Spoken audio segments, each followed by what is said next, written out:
Hello friends, welcome to my channel. Alishba Fashion में आपका बहुत बहुत स्वागत है। तो आज मैं आपको प्लाज़ो पैंट में इलास्टिक डालना बताऊंगी। हर साइज़ में आप किस तरीके से मेजरमेंट कर सकते हैं इलास्टिक का और कैसे डाल सकते हैं। तो मैं बहुत ही यूज़फुल वीडियो बता रही हूँ और ये आप ज़रूर देखिएगा एंड तक। और अब तक नए हैं तो मेरे चैनल को लाइक कीजिएगा, सब्सक्राइब कीजिएगा और शेयर भी ज़रूर कीजिएगा और बेल आइकन ज़रूर दबाइएगा ताकि आपको नई नई नोटिफिकेशन मिल सके। तो यहाँ पर मैंने प्लाज़ो को कटिंग करके पहले ही सिल लिया था और इसकी भी वीडियो मैंने अपने चैनल पे डाली हुई है, कटिंग की भी और स्टिचिंग की भी। और ये जो ऊपर से हम करेंगे आधा आधा इंची का फोल्ड मैंने पहले ही कर लिया था। इससे हम इलास्टिक डालने में बहुत ईजी रहता है। हम गोल इलास्टिक डालेंगे पजामे में, तो इसलिए इसको पहले ही फोल्ड कर लिया था। तो अगर आपके अब मैं जो मेन है यही बताऊंगी आपको कि हाफ हिप के अकॉर्डिंग ही इलास्टिक का नाप निकलता है। तो हिप अगर आपके हैं 30, 40, 45 या 38 जो भी आपके हिप है उसमें से आपको 10 माइनस करना है। तो जो बचेगा वो हमारी इलास्टिक का नाप आ जाएगा। जैसे कि यहाँ पे बच्ची का प्लाज़ो सिला है ये मैंने, तो यहाँ पर इसकी बच्ची के थे हिप 30 में से मैंने 10 माइनस कर दिया तो 20 बचे। तो 20 इंची की मैं इलास्टिक लूँगी और डबल करके ये 10 इंची की हो जाएगी। तो अब इसको तो मैं साइड में रख दूँगी। अब ये बहुत इम्पॉर्टेंट बात बता रही हूँ मैं आपको। जो पुराने प्लाज़ो होते हैं, पुराने हमारे कपड़े फट जाते हैं या बहुत जल्दी गर्मी के कपड़े होते हैं कॉटन, वो एक ही सीज़न चलते हैं।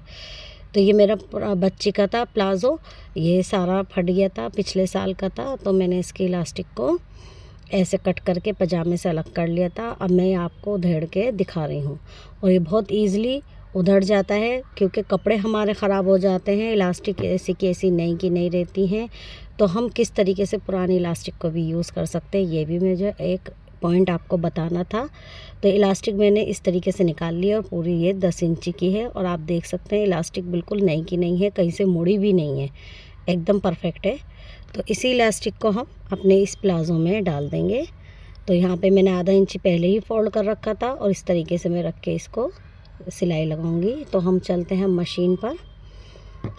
तो ये देखिए हमने गोल इलास्टिक लगाई है, तो मैंने आधा आधा इंची इसको दबा रखा था पहले ही। अब हम इसको तरह को कपड़े में रखेंगे इस तरीके से इलास्टिक को। और याद रखिएगा जो हमने मुड़ाई कर लिया है ना, बस उसी पे ही हमें सिलाई लगानी है जो आधा इंची हमने फोल्ड करा है।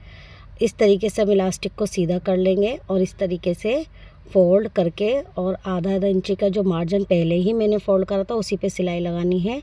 और याद रखिएगा कि यहाँ पे इलास्टिक दबे नहीं सिलाई में, अगर दबेगी तो खींच ही नहीं पाएगी। तो ये इसका ज़रूरी आपको ध्यान रखना है। और ये ज़्यादातर मैंने वीडियो डाली है बिगनर्स के लिए। बिगनर्स को बहुत प्रॉब्लम आती है। हम कितना भी बड़ा मेजरमेंट हो, बच्चा हो, छोटा हो, बड़ा हो, और मेजरमेंट सेम रहता है, सेम थ्योरी रहती है, सेम सब कुछ रहता है। बस हमें क्या करना पड़ता है, इंचेस के हिसाब से कम करना पड़ता है। तो यहाँ पे हिप थे हमारे 30, तो 30 में से हमने 10 माइनस कर दिया तो हमारे बचे 20। तो हम 20 इंच की इलास्टिक डाल देंगे तो परफेक्ट हमारा कमर का नाप निकल जाता है। तो इस तरीके से मैं कपड़े को भी सीधा करती जा रही हूँ, नीचे से भी और इधर से भी, और इलास्टिक को बीच में रखती जा रही हूँ। इसमें कोई बल नहीं पड़ेगा। अगर आप जैसे कि पहले नेफा मोड़ लेते हैं और फिर इलास्टिक डालते हैं तो उसमें बहुत दिक्कत आती है, इलास्टिक मुड़ती रहती है, फिर इसको सीधा करते रहो तो वो बहुत मुझे मेहनत लगती है और बहुत प्रॉब्लम होती है। इसमें कोई प्रॉब्लम नहीं होती, गोल इलास्टिक ईज़िली डल जाती है। तो इस तरीके से मैंने इलास्टिक को डाल लिया है, आप देख सकते हैं एकदम परफेक्ट डली है। अब इसके घूम है जो मैं एक साथ कर लूँगी, बराबर इक्वल कर लिया है। अब यहाँ पर भी मैं एक टॉप स्टिच लगाऊंगी ताकि हमारी इलास्टिक फोल्ड ना हो और इधर उधर भागे नहीं।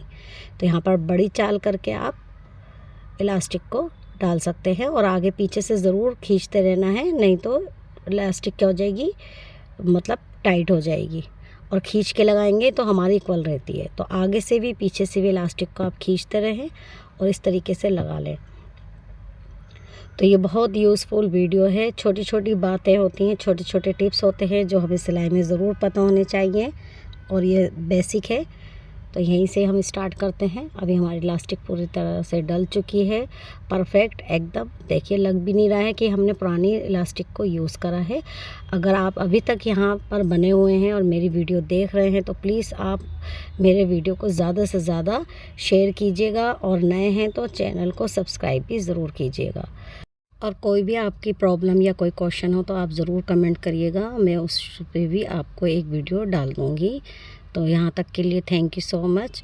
और आजकल बस यही है कि इलास्टिक का ज़माना है, नाड़े वाड़े नहीं डलते हैं तो इलास्टिक डालनी आनी चाहिए। तो